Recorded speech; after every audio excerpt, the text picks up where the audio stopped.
السلام علیکم ورحمۃ اللہ وبرکاتہ۔ وعلیکم السلام ورحمۃ اللہ وبرکاتہ۔ بسم اللہ الرحمن الرحیم۔ الحمد للہ وکفی وسلام علی عبادہ الذین اصطفی، اما بعد فاعوذ باللہ من الشیطان الرجیم، بسم اللہ الرحمن الرحیم۔ ان الذین قالوا ربنا اللہ ثم استقاموا فلا خوف علیہم ولا هم يحزنون۔ وقال تعالی فی مقام آخر، والذین جاہدوا فینا لنہدینہم سبلنا۔ صدق اللہ العلی العظیم وصدق رسولہ النبی الکریم، ونحن علی ذلک من الشاہدین والشاکرین، والحمد للہ رب العالمین۔ رب اشرح لی صدری ویسر لی امری واحلل عقدۃ من لسانی یفقہوا قولی۔ سبحانک لا علم لنا الا ما علمتنا انک انت العلیم الحکیم۔ اللہم رب زدنی علما، اللہم انا نسألک علما نافعا، اللہم جنبنا الفواحش والمعاصی والخطایا والزلل ما ظہر منها وما بطن۔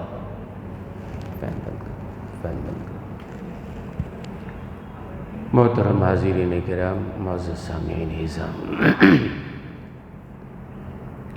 الحمدللہ رمضان المبارک گزر گیا۔ رمضان المبارک کے بعد یہ پہلا جمعہ ہے، اور یہ رمضان المبارک اللہ تبارک و تعالی نے ہمیں جو عطا کیا، اور ہم نے جو اس ماہ مبارک میں روزہ رکھا، عبادتیں کی، تلاوتیں کی اور دوسرے اعمال کیے، یہ اللہ کی توفیق سے ہوا۔ اللہ کی توفیق اگر نہ ہوتی بلا شبہ یہ کام نہ ہوتا۔ ہم نے جو کچھ بھی کیا وہ اللہ کے توفیق سے، اللہ کے فضل و کرم سے کیا۔ اور ہمارے اکابرین کہتے ہیں کہ جب بھی کوئی دین کا کام یا عبادت کا کام کرنے کا موقع ملے، جب بھی دین کا کوئی بھی کام کرنے کا موقع ملے، دو کام کرنا چاہیے۔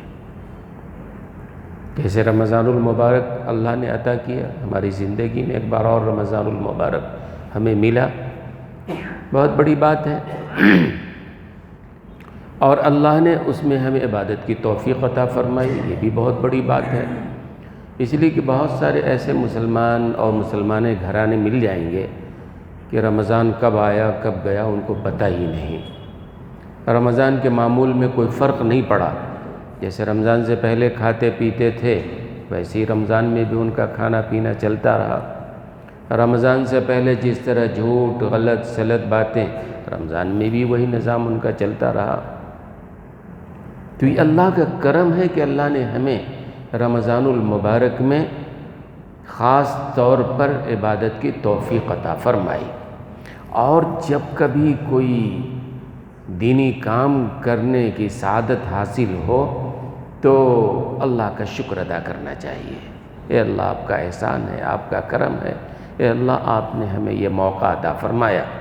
یہ نہیں کہ اللہ نے عطا کیا لہذا ہم نے اب رمضان میں روزے رکھ لیے، ہم نے تراویح پڑھ لی، ہم نے بہت عبادت کر لی، بالکل پاک و صاف ہو گئے، عید کا دن آیا اور اللہ نے بالکل معافی عطا کر دی، ہم پاک و صاف ہو گئے تو اس کے بعد ہم آزاد ہو گئے۔ نہیں دوستو، ایسا نہیں ہے۔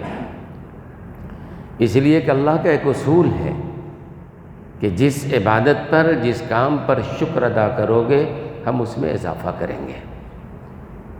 رمضان المبارک کی عبادتیں اللہ نے توفیق عطا فرمائی، اس میں ہمارا کمال نہیں ہے، بالکل نہیں۔ اگر ہم اپنا کمال مان لیں کہ ہم نے یہ کیا تو شیطان انسان کا بیڑا جو غرق کرتا ہے اسی راستے سے بیڑا غرق کرتا ہے. بہتوں کو اس نے تباہ کیا ہے. شیطان تو ہمارا دشمن ہے نا، علل اعلان دشمن ہے، چھپا ہوا دشمن بھی نہیں ہے. اللہ سے اس نے کہہ دیا تھا کہ ہم قیامت تک اولاد آدم کو گمراہ کریں گے. اللہ نے اجازت دے دی، ٹھیک ہے کر لو. تو شیطان ہمارا کھلا ہوا دشمن ہے. اس نے علل اعلان کہہ دیا ہے کہ ہم پہلی بات تو عبادت میں لگنے نہیں دیں گے، اور اگر کوئی عبادت میں لگ جائے تو ہم اس کو مخلص نہیں رہنے دیں گے. بہت سارے لوگ رمضان کی عبادتوں میں نہیں لگے. اب جو لوگ لگے ہیں ان کے دل میں اخلاص نہ رہے، گویا کہ غرور، میں نے تو پورے رمضان کے روزے رکھے، ہم نے پورے رمضان میں تراویح پڑھی، ہم نے بڑی تلاوتیں کی، ہم نے بڑی عبادتیں کی. اب شیطان اس راستے سے حملہ کرنا چاہتا ہے، یعنی انسان کے دل میں غرور پیدا کرنا چاہتا ہے کہ ہم نے کچھ کر لیا ہے. تو علماء نے فرمایا، حضرت ابوبکر صدیق رضی اللہ تعالی عنہ کی طرف یہ قول منسوب ہے کہ جب کبھی بھی کوئی دینی کام کرنے کا موقع ملے تو 2 کام ضرور کرو. کوئی کام ہو، میں ہر کام کی بات کر رہا ہوں، عبادت کی بات کر رہا ہوں، یا خدمت کی بات کر رہا ہوں، یا مسجد کی کوئی خدمت کر رہا ہے، کسی ادارے کی کوئی خدمت کر رہا ہے، دین کے کسی اور شعبے میں کوئی کام کر رہا ہے، کوئی جماعتوں میں جا رہا ہے، کسی بھی طرح سے دین کے کسی کام میں لگا ہوا ہے، یاد رکھنا شیطان پہلا حملہ وہیں سے کرتا ہے کہ ہم تو کچھ ہیں بھائی، ہم نے اتنے چلے لگا لیے، ہم نے اتنی دین کی خدمت کر لی، ہم نے اتنا کام کر لیا، ہم نے اتنی مسجدیں بنا لی، ہم نے اتنے مسجدوں کے انتظامات سنبھال لیے، ہم نے مدرسہ چلا لیا. شیطان یہاں حملہ آور ہوتا ہے. سیدنا ابوبکر صدیق رضی اللہ تعالیٰ عنہ فرماتے ہیں کہ شیطان کی کمر اگر توڑنی ہے 2 کام کرو. جب کبھی نیک کام ہو 2 کام کرو. یاد رکھیں گے انشاءاللہ. جب کبھی کوئی نیک کام کرنے کی توفیق اللہ دے 2 کام کرو، چاہے وہ مسجد کی خدمت ہو، مدرسے کی خدمت ہو، دین کی خدمت ہو، اللہ کے راستے میں جانا ہو، یا پھر آپ یہاں کسی کی خدمت کر رہے ہیں یا اللہ کی عبادت کر رہے ہیں، نماز پابندی سے پڑھ رہے ہیں اور رمضان صحیح طور پر آپ نے ابھی گزارا ہے، تو 2 کام کرو. 2 کام کرو گے شیطان کی کمر ٹوٹ جائے گی. شیطان خود کہتا ہے کہ بندہ جب نیک کام کرنے کے بعد 2 کام کر لیتا ہے تو اس کی شیطان کی کمر ٹوٹ جاتی ہے. پہلا کام وہ کہ اللہ نے جس بھی نیک کام کی توفیق عطا فرمائی ہے اللہ کا شکر ادا کرو. الحمدللہ، یہ اللہ کا کرم ہے، اللہ کا احسان ہے جو اللہ نے ہمیں یہ خدمت کا موقع عطا فرمایا. کسی نے اعتکاف کیا، بڑی فضیلت کی بات ہے، اللہ کی طرف منسوب کرنا، اللہ نے ہمیں یہ موقع عطا فرمایا، اے اللہ تیرا بڑا کرم، بڑا احسان ہے. کوئی مسجد کی خدمت کر رہا ہے، اللہ تیرا کرم اور احسان ہے کہ تو مجھے اس خدمت میں لگا رہا ہے، ورنہ ہم کس کام کے قابل ہیں؟ بے شمار لوگ ہیں. کچھ لوگ تھے پہلے میں ہر بات میں میں ارے کیا میں اللہ جس سے چاہتا ہے اسے خدمت لے لیتا ہے. اللہ جس سے چاہتا ہے دین کے کام میں لگا لیتا ہے. غیروں کو اللہ ایمان کی توفیق دے دیتا ہے اور پھر وہ دین کے لیے کھڑے ہو جاتے ہیں. ہے نا، مثالیں تو بہت ساری موجود ہیں نا. تاتاری جو اسلام کو مٹانے آئے تھے، اب کروڑوں مسلمانوں کو انہوں نے مار دیا تھا، اللہ نے ان کو ہی ایمان کی توفیق دی، پھر وہ ایمان کے آگے رہبر بن گئے اور حرم کے پاسبان بن گئے، خود مسلمان بن گئے. اللہ نے توفیق دی. اللہ محتاج نہیں ہے کسی کا کہ تم ہی کرو تو یہ کام ہوگا. اللہ چاہے کسی سے بھی کام لے سکتا ہے. نبی کو بچانا تھا، اللہ نے مکری سے کام لے لیا. مکری نے جالا تن دیا، دشمنان اسلام آئے، دیکھا کہ اس غار میں اگر کوئی جاتا تو یہ مکری کا جالا تو نہیں ہوتا نا. حالانکہ رسول اللہ وہی تھے، اپنے قدم کی طرف دیکھتے تو وہاں رسول اللہ مل جاتے. تو اللہ نے خدمت لے لیا. اللہ جس سے چاہے اپنے مخلوق سے خدمت لے سکتا ہے. ایک ہم ہی نہیں ہیں تو ذہن میں ہمیشہ یہ بات رکھو، غرور نہ آنے پائے۔ ہم نے رمضان میں عبادت کر لیا، غرور نہیں، بالکل نہیں۔ اللہ کا شکر، الحمدللہ، اے اللہ تیرا کرم ہے، تیرا احسان ہے، تو نے مجھے اس خدمت میں لگا لیا۔ اے اللہ اعتکاف میں ہم بیٹھے، اللہ تیرا احسان ہے، تو نے مجھے یہاں بٹھا لیا، اپنے در پہ بلا لیا۔ رمضان کے روزے رکھے، عبادتیں کی، تراویح پڑھی، نمازیں پڑھے ہم نے، اور گناہوں سے پرہیز کیا۔ اے اللہ تیرا کرم ہے جو تو نے یہ کام کیا۔ تو آدمی جب یہ کام کرتا ہے تو شیطان کی آدھی کمر ٹوٹ جاتی ہے۔ وہ شیطان جو غرور کے راستے سے حملہ کرنا چاہتا ہے، انسان کے دل و دماغ میں غرور ڈالنا چاہتا ہے۔ آپ نے رمضان تو بہت اچھی طرح عبادت کر لیا، آپ نے اعتکاف کر لیا، آپ نے شب قدر پا لیا، آپ نے فلاں کام کر لیا۔ شیطان یہاں سے حملہ آور ہوتا ہے تو علماء نے لکھا ہے اس کی پہلی کمر، آدھی کمر تو توڑ دو۔ نہیں نہیں نہیں، غلط غلط، میرا کوئی کمال نہیں ہے، ہم نے جو کچھ بھی کیا اللہ کے توفیق سے کیا، اللہ نہ چاہتے تو ہرگز نہ کرتے۔ اچھا، یہ معاملہ ہر جگہ جاری کرنا۔ میں نے کہا نا کہ دین کی کسی بھی خدمت کا موقع ملے یہ دو کام ضرور کرنا۔ ایک کام توفیق ملنے پر اللہ کا شکر۔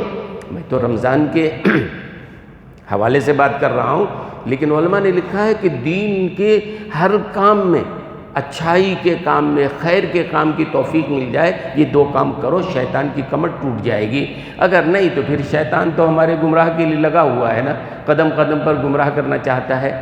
تو یہ کام کرو آپ۔ الحمدللہ رمضان کا زمانہ ملا، اللہ کا کرم، عبادت کی توفیق ملی، اللہ کا کرم، اللہ کا احسان۔ اے اللہ آپ کا شکر، آپ کا احسان جو آپ نے توفیق عطا فرمایا، ہمارا کوئی کمال نہیں۔ شیطان کی آدھی کمر ٹوٹ گئی۔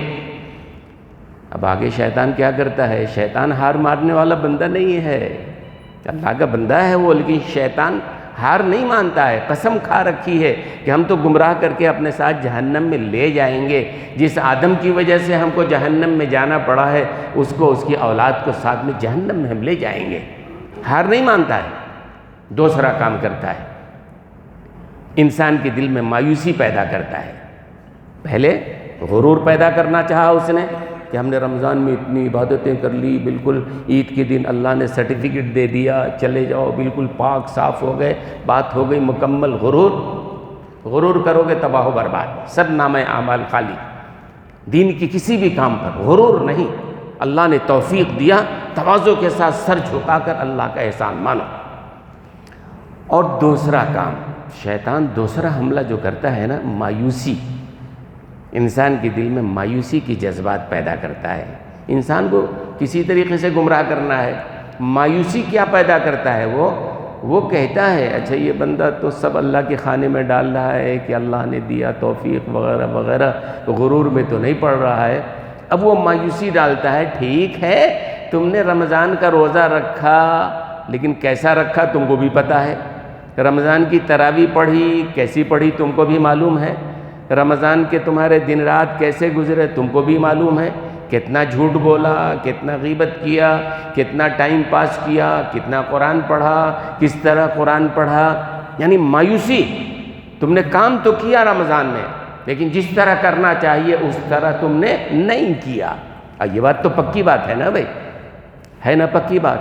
رمضان اللہ نے عطا فرمایا تھا، رمضان کا جو حق تھا، جس طرح عبادت کرنی چاہیے تھی، اللہ کی قسم ہم نہیں کر سکے۔ اور ہماری آپ کی حیثیت کیا ہے؟ امام الانبیاء جناب محمد الرسول اللہ صلی اللہ علیہ وسلم کی عبادتیں، اللہ اکبر، آپ امام الانبیاء ہیں، بخشے بخشائے ہیں، سب کچھ ہیں، لیکن پھر بھی رات بھر عبادت میں کھڑے رہتے تھے۔ آپ کے پائے مبارک پھول جاتے تھے، سوج جاتے تھے، ورم آ جاتا تھا، حتیٰ تورمت قدماں، آپ کے قدمین مبارکین سوج جایا کرتے تھے۔ تو کسی نے کہا کہ یہ کیا بات ہے، آپ اتنی عبادت کر رہے ہیں، آپ کو ضرورت تو نہیں ہے نا؟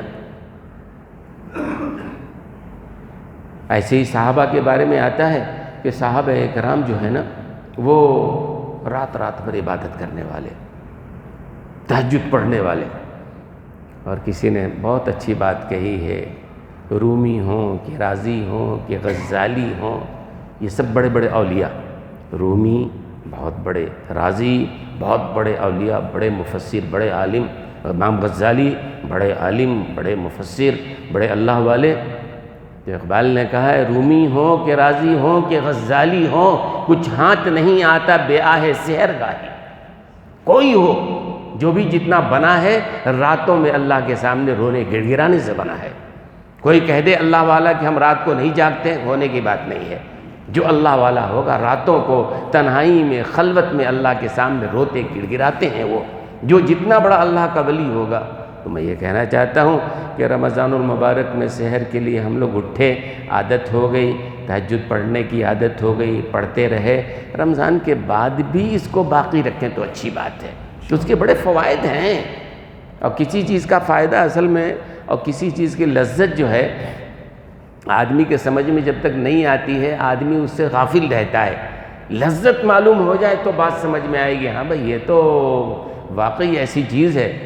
اور حضرت حکیم الامت رحمۃ اللہ علیہ فرماتے ہیں کہ اللہ والوں کو جو ایک لذت حاصل ہوتی ہے وہ بادشاہوں کو نصیب نہیں ہے۔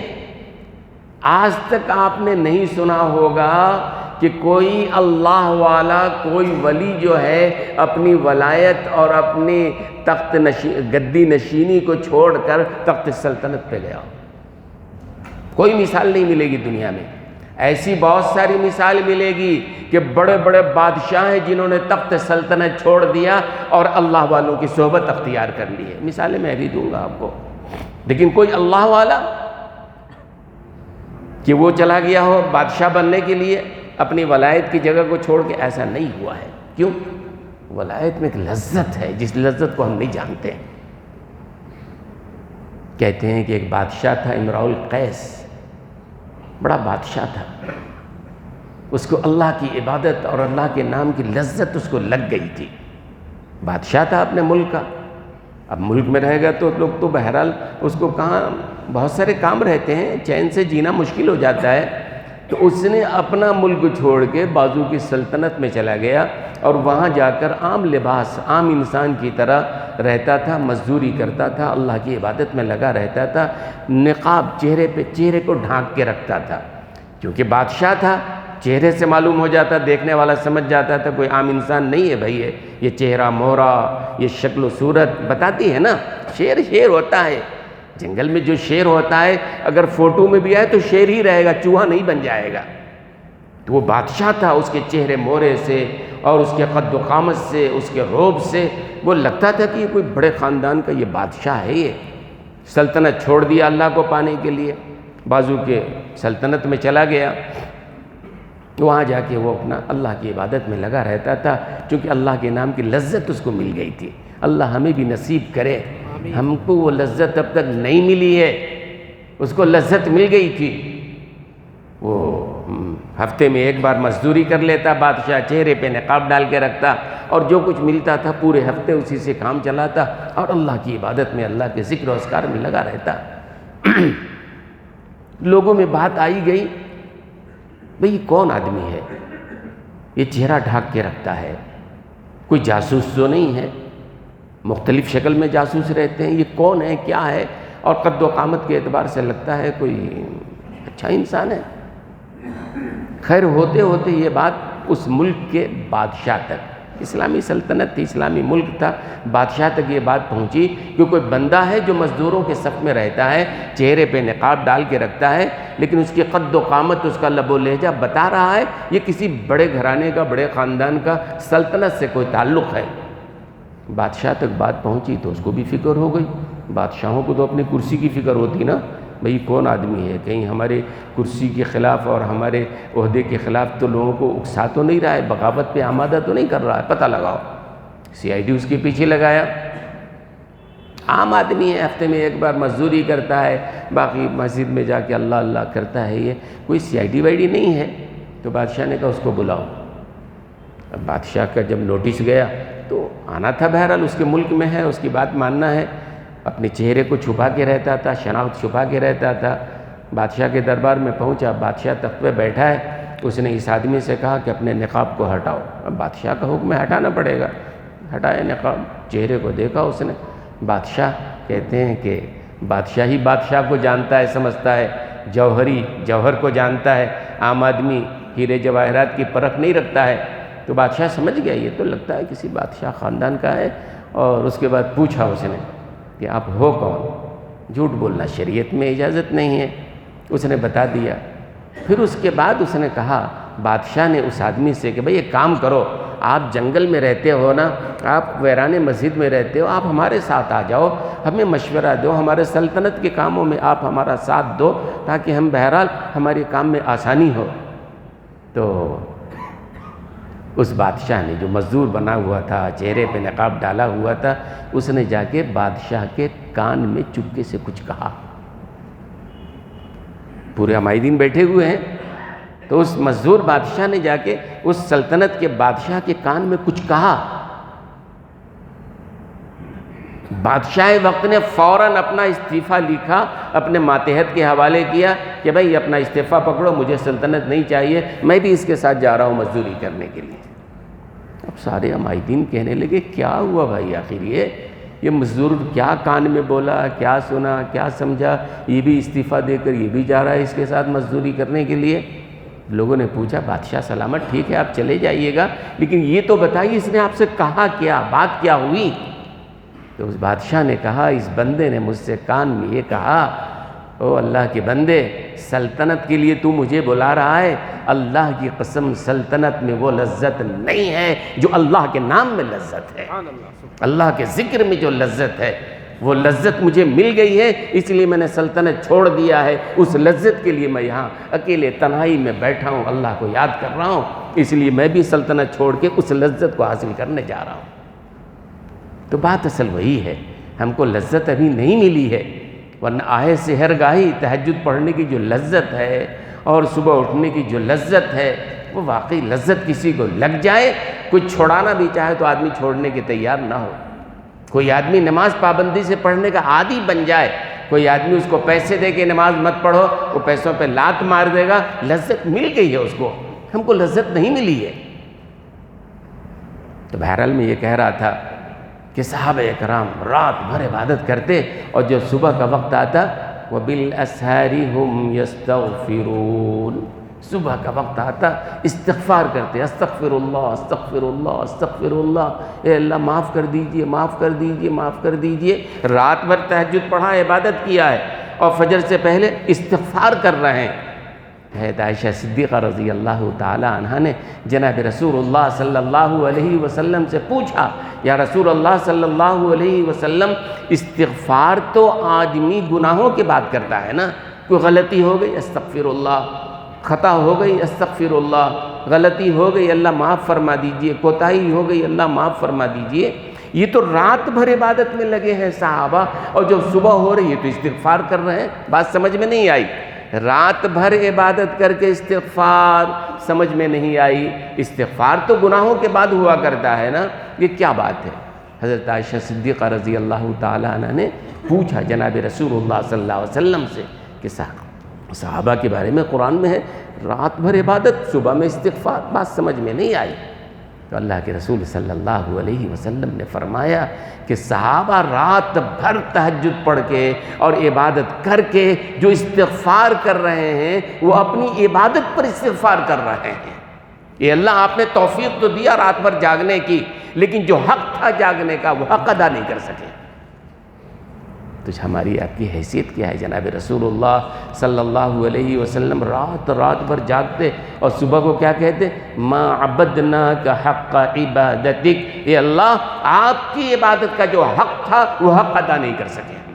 تو جب رسول اللہ یہ کہہ رہے ہیں، ہماری کوئی حیثیت ہے کہ بھئی رمضان میں روزہ رکھا ٹھیک ہے، تراویح پڑھی ٹھیک ہے، عبادت کیا ٹھیک ہے، لیکن جو حق تھا وہ حق نہیں ادا ہو سکا۔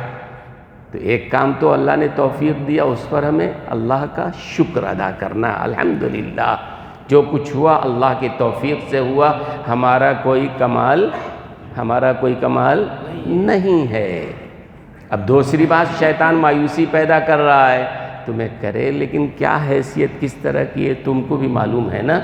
اس کے جواب میں کیا کہتے ہیں اکابرین سیدنا ابوبکر صدیق رضی اللہ تعالیٰ عنہ، استغفر اللہ، ہمیں اعتراف ہے رمضان کا جو حق تھا ہم ادا نہیں کر سکے، ہم بندے ہیں جو کر سکتے تھے ہم نے کیا، اے اللہ ہماری کوتاہی کو معاف فرما دیجیے۔ شیطان کی پوری کمر ٹوٹ جاتی ہے، آدھی کمر تکبر پیدا کرنا چاہا اس نے، بندے نے کہا نہیں تکبر کی بات نہیں ہے بھائی، ہم نے جو کیا ہے وہ اللہ کی توفیق سے کیا بھائی، اللہ نہیں توفیق دیتے تو پھر بہت سارے لوگ گھروں میں کھا پی رہے تھے، رمضان گزر گیا، ویسے ہی ہم بھی ہوتے، اللہ نے توفیق دیا، الحمدللہ، اللہ کا شکر، اللہ کے کھانے میں ڈال دیا، ہماری کوئی بڑائی نہیں۔ اب شیطان مایوسی پیدا کر رہا ہے، ٹھیک ہے جو کرنا تھا ویسا نہیں کر سکے، وہ بھی اعتراف ہے جیسا کرنا چاہیے ہم نہیں کر سکے، استغفر اللہ، اے اللہ معاف فرما دیجئے، شیطان کی پوری کمر ٹوٹ جاتی ہے۔ تو ہم کریں گے نا انشاءاللہ، جو توفیق ملا اللہ کا کرم، غلطیاں ہو گئیں، اے اللہ ہمیں اعتراف ہے غلطی ہوئی ہم سے، اے اللہ معاف فرما دیجئے۔ اور رمضان المبارک کے بعد کا زمانہ، رمضان جو آتا ہے وہ اصل میں ایک تربیت دینے کے لیے آتا ہے، ایک نظام ہے، ایسا نہیں رمضان آیا ختم ہو گیا 11 مہینے کے لیے آزاد ہیں، مومن کبھی آزاد نہیں ہوتا ہے، کبھی آزاد نہیں ہوتا ہے، شریعت کی پابندی ہمیشہ ہمارے ساتھ لگی ہوئی ہے۔ ایک افطار ہم نے کیا ہے، افطار کے وقت عید کے دن افطار کیا ہے، اور دوسرا بڑا افطار اصل میں ہونا ہے جب موت آئے گی نا، موت ایمان پر آ جائے، سب سے بڑا افطار ہے۔ خدا کی قسم مجھ سے بڑی خوشی نہیں ہوگی ایمان پر جب موت آ جائے، اور ایمان پر موت کب آئے گی؟ جب آدمی ایمان پر زندگی گزارے گا۔ کوئی آدمی زندگی ایمان پہ نہ گزارے چاہے کہ ایمان پہ موت آ جائے، ایسا ہوتا نہیں ہے، الا ماشاء اللہ، ہوتا وہی آدمی جیسا ہوتا ہے ویسا ہوتا ہے۔ زندگی کو سنت کے مطابق گزارنے کا عہد کیجئے، اور یہ سنت اتنا بڑا نور ہے نا کہ آدمی کے بہت ساری چیزوں کے لیے وہ ذریعہ بن جاتا ہے اچھائی پر آنے کا۔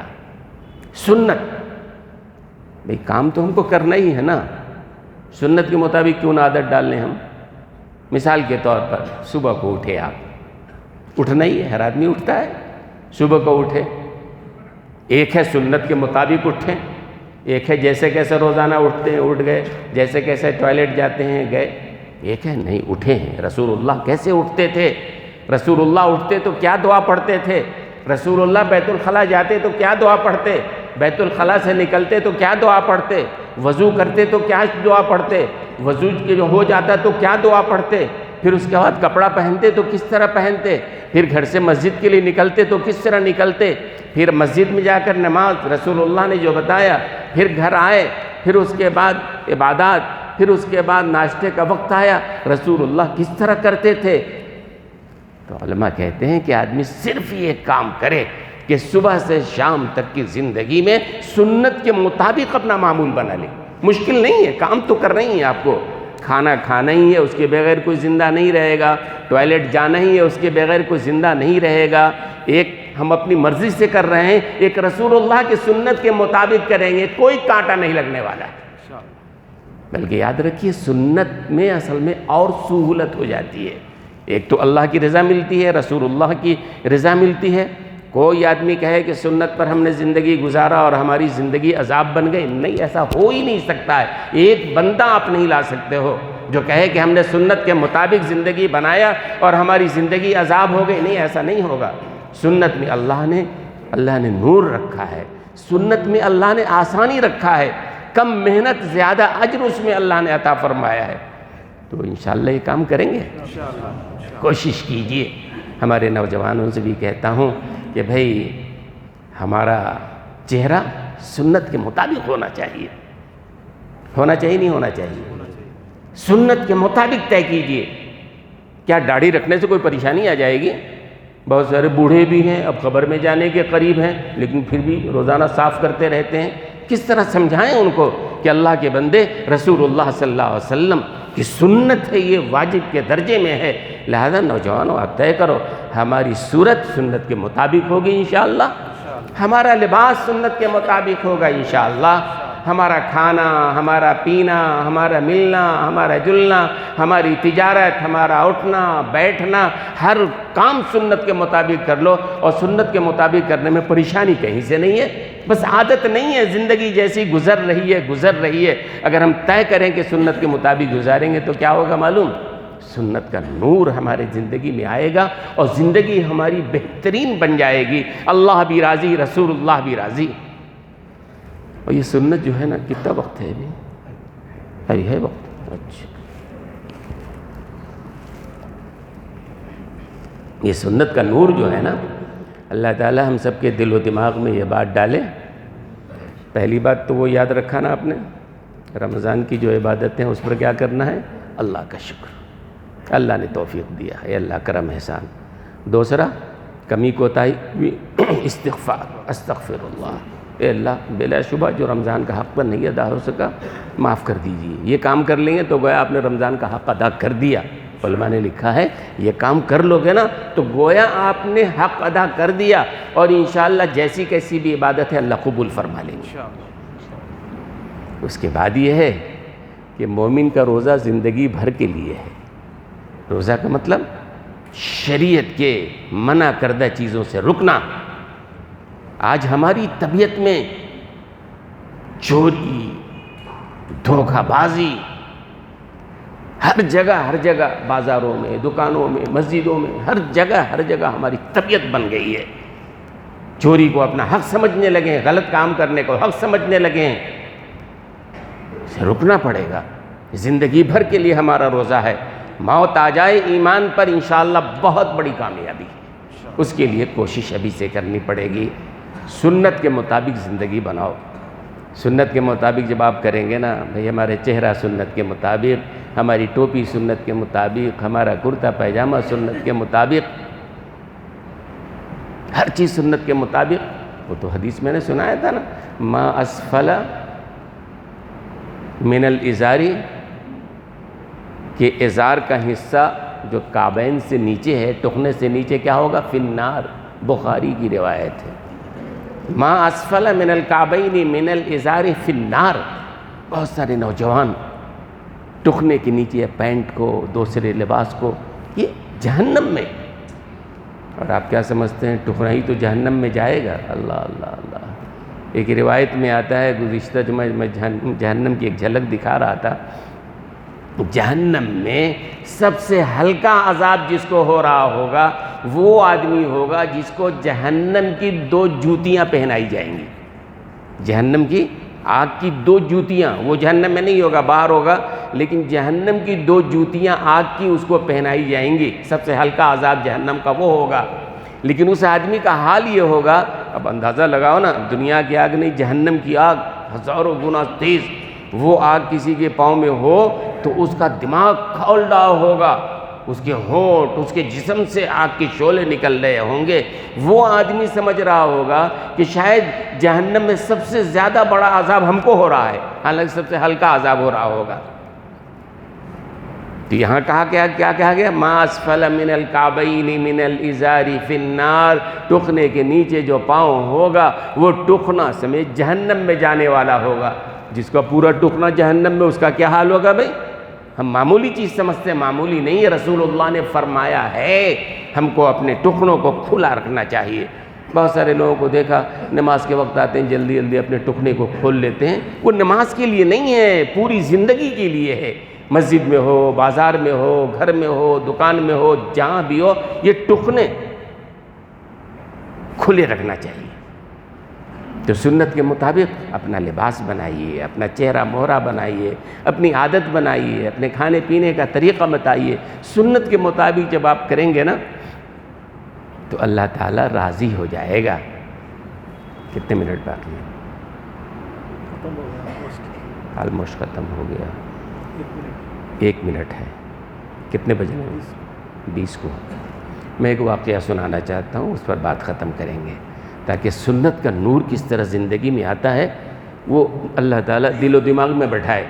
ہمارے کہنے کا بھی مقصد یہ ہے کہ اللہ ہم سب کو عمل کی توفیق عطا فرمائے۔ آپ کے سننے کا بھی مقصد وہ ہے کہ ہماری زندگی میں عمل آ جائے۔ یہاں کہنے سننے کا اور کوئی مقصد نہیں ہے نا بھائی، مقصد یہی ہے کہ ہماری زندگی سنت کے مطابق آ جائے۔ ایک واقعہ سناتا ہوں، بات اس کے بعد ختم کریں گے انشاءاللہ۔ فرعون جو تھا نا، حضرت موسیٰ علیہ السلام سے اس کو بڑا بغض تھا۔ فرعون جو ہے بڑا بغض عناد رکھتا تھا۔ اب حضرت موسیٰ تو اللہ کے نبی ہیں، ان پر تو غصہ اتار نہیں سکتا تھا، ان کے چاہنے والے، ماننے والے، جاننے والے، غصہ تو اتار نہیں سکتا تھا۔ تو اس نے یہ کیا کہ اپنے محل میں حضرت موسیٰ علیہ السلام کی شکل و صورت بنا کر کے انہی کی طرح کا لباس، اسی طرح کی ٹوپی، اسی طرح کی داڑھی، ویسی شکل و صورت کا ایک انسان فرعون نے بنایا، اور اپنے محل میں انسان کو، کوئی اسٹیچو نہیں بنایا اس نے، مٹی کا نہیں، ایک انسان کو حضرت موسیٰ علیہ السلام کی شکل و صورت بنا کے فرعون اپنے محل میں رکھتا تھا۔ مقصد کیا تھا؟ جب کبھی غصہ آتا فرعون کو حضرت موسیٰ پر، تو حضرت موسیٰ کو تو گالیاں دے نہیں سکتا تھا، محل میں رکھا ہے لباس پہنا کر کے، گالیاں اس کو دیتا تھا وہ۔ جب کبھی برا بھلا کہنا ہوتا، لعنت ملامت، تو فرعون کس کو لعنت ملامت کرتا؟ وہ جو اپنے محل میں اس نے حضرت موسیٰ کی شکل و صورت کا انسان بنا کے رکھا تھا، دل کی بھڑاس نکالنے کے لیے۔ ہمارے یہاں بھی ہوتا ہے نا، جب کسی لیڈر سے، وزیر اعظم سے، کسی سے کوئی طبقہ اگر غصہ ہوتا ہے تو کیا کرتا ہے؟ اس کی اسٹیچو بنا کر، احتجاجوں میں دیکھا ہوگا، لوگ آگ لگاتے ہیں، مارتے ہیں، چپل، کیوں؟ دل کا بھڑاس نکالنے کے لیے۔ اور اس آدمی کو تکلیف ہوتی ہے جس کو یہ کیا جاتا ہے، ٹی وی پر یا کہیں دیکھ لے اگر وہ آدمی کہ ہمارے اسٹیچو بنا کر کے مار رہا ہے، کوئی تکلیف تو ہوگی نا اس کو، اور مارنے والے کا مقصد دل کا بھڑاس نکالنا۔ تو فرعون نے حضرت موسیٰ علیہ السلام کی شکل و صورت کا ایک انسان بنا کے اپنے محل میں اسی کام کے لیے رکھا تھا۔ جب کبھی غصہ آئے گالیاں دے، جب کبھی غصہ آئے لعنت ملامت کرے، جب غصہ آئے تماچا لگائے، یہ کرتا تھا فرعون۔ حضرت موسیٰ علیہ السلام کو اطلاع ملتی تو آپ کو تکلیف ہوتی، تکلیف کسی کو بھی ہوگی نا۔ پھر ایسا ہوا کہ اللہ تعالیٰ نے فرعون اور اس کے لشکر کو دریا میں غرق کرنے کا اللہ نے فیصلہ کیا۔ حضرت موسیٰ، ان کی قوم تو دریا سے پار ہو گئی، دوسری طرف کنارے چلی گئی۔ فرعون آیا اور اس کے بعد اللہ نے پورے لشکر کو اسی دریا میں غرق کر دیا، سب تباہ و برباد۔ حضرت موسیٰ علیہ السلام کنارے کھڑے دیکھ رہے ہیں کہ پورا لشکر جو ہے، فرعون بھی ہے، وہ سب یہ غرق ہو رہا ہے، لوگ ڈوب رہے ہیں، شور مچا ہوا ہے، سب تباہ و برباد ہو رہے ہیں۔ اس کے بعد حضرت موسیٰ علیہ السلام نے دیکھا وہ آدمی جس کو فرعون نے اپنے محل میں حضرت موسیٰ کی شکل و صورت والا بنا کے رکھا تھا، وہ آ رہا ہے دریا سے نکل کے۔ حضرت موسیٰ علیہ السلام کو بڑی حیرانی ہوئی، اے اللہ، عذاب دینا پہلے اس کو دینا تھا، یہ نالائق ہماری شکل اختیار کر کے بیٹھا تھا، اس کو پہلے عذاب دینا تھا، اس کو مارنا تھا، سب لوگ مر گئے، یہ باقی بچ کے چلا آیا۔ اے اللہ، اس میں کیا راز ہے آخر؟ یہ تو آپ کے نبی کی شکل کی توہین کر رہا تھا نا، مجھے تکلیف ہوتی تھی، اس کو غرق کر دینا تھا، سب غرق ہو گئی، یہ بچ کے نکل کے چلا آ رہا ہے نا۔ تو اللہ سے سوال کیا، اللہ اس میں حکمت کیا ہے، اس میں راز کیا ہے کہ یہ آ رہا ہے بچ کے؟ پورا لشکر تباہ ہو گیا۔ تو اللہ نے کیا کہا معلوم؟ اللہ نے کہا موسیٰ، بات دراصل یہ ہے، ہم نے اس کو اس لیے بچایا ہے کہ اس نے آپ کی شکل اختیار کیا ہوا تھا۔ سبحان اللہ۔ ان کو مانتا نہیں تھا حضرت موسیٰ کو، آپ کی شکل و صورت اس نے اختیار کی تھی، اور ہم اپنے محبوب کی شکل و صورت کو بھی محبوب رکھا کرتے ہیں۔ سبحان اللہ۔ آپ کی شکل محبوب ہے اور اس نے آپ کی شکل بنائی ہے، اسی لیے ہم نے اس کو بچایا ہوا ہے۔ تو ہم اگر جناب محمد الرسول اللہ صلی اللہ علیہ وسلم کی شکل و صورت بنائیں گے تو کیا اللہ کی رحمتیں نازل نہیں ہوگی؟ ہم سمجھتے ہیں ہم نے داڑھی رکھ لیا تو اللہ کا عذاب آ جائے گا، ہم پکڑے جائیں گے، مارے جائیں گے۔ ہم نے سوچا اگر لباس ہم نے اسلامی لباس پہن لیا، کرتا پیجامہ ہم نے پہن لیا تو عذاب آ جائے گا، دنیا کہیں پہچان نہ لے یہ مسلمان ہیں۔ ارے بھائی، اسلام کا توق تو ہم نے گلے میں ڈال رکھا ہے، ہماری تختی پر مسلمان لکھا ہوا ہے، اور اللہ کے پاس انعام بھی اسی بنیاد پر ملے گا۔ پھر دنیا میں کیوں چھپا رہے ہو؟ آخر آپ کس کے لیے چھپا رہے ہو؟ کیا ہو رہا ہے؟ فرض کرو مسلمان کی بنیاد پہ کہیں مارے بھی جاتے ہیں تو انشاءاللہ شہادت کا مقام اللہ عطا فرمائے گا، اور کفر کے لباس اختیار کر کے ظاہری سی بات ہے ہم کچھ حاصل کرنے والے نہیں ہیں۔ اسی لیے وقت بھی ہو گیا ہے، رمضان المبارک کا یہ مہینہ گزر گیا، اللہ تبارک و تعالی نے عطا فرمایا، اللہ کا شکر، کرم، احسان جو اللہ نے عطا فرمایا، ہماری طاقت نہیں تھی، اور پھر اللہ نے جو عبادت کی توفیق دی، اعتراف ہے کہ جس طرح کرنا چاہیے نہیں کر سکے، اے اللہ معاف فرما دیجیے، استغفر اللہ، ہم سے غلطی ہو گئی، انشاءاللہ ہماری عبادتیں اللہ کی بارگاہ میں قبول ہو جائیں گی انشاءاللہ۔ اب رمضان کے بعد کیا کریں؟ ظاہر سی بات ہے، ہمیں تو رمضان پر ہی معاملہ ختم نہیں ہے نا، اللہ کے پاس بھی جانا ہے نا بھائی، اللہ کے پاس جانا ہے نا، کہ رمضان ہو گیا تو معاملہ ختم نہیں، اللہ کے پاس جانا ہے۔ اب وہ بات نہیں سناؤں گا میں، وقت ہو گیا ہے۔ اللہ تک ہمیں جانا ہے، ذہن میں یاد رکھیے، پوری زندگی شریعت کو اپنائیے۔ اللہ تبارک و تعالی ہمیں عمل کی توفیق عطا فرمائے۔ وآخر دعوانا الحمد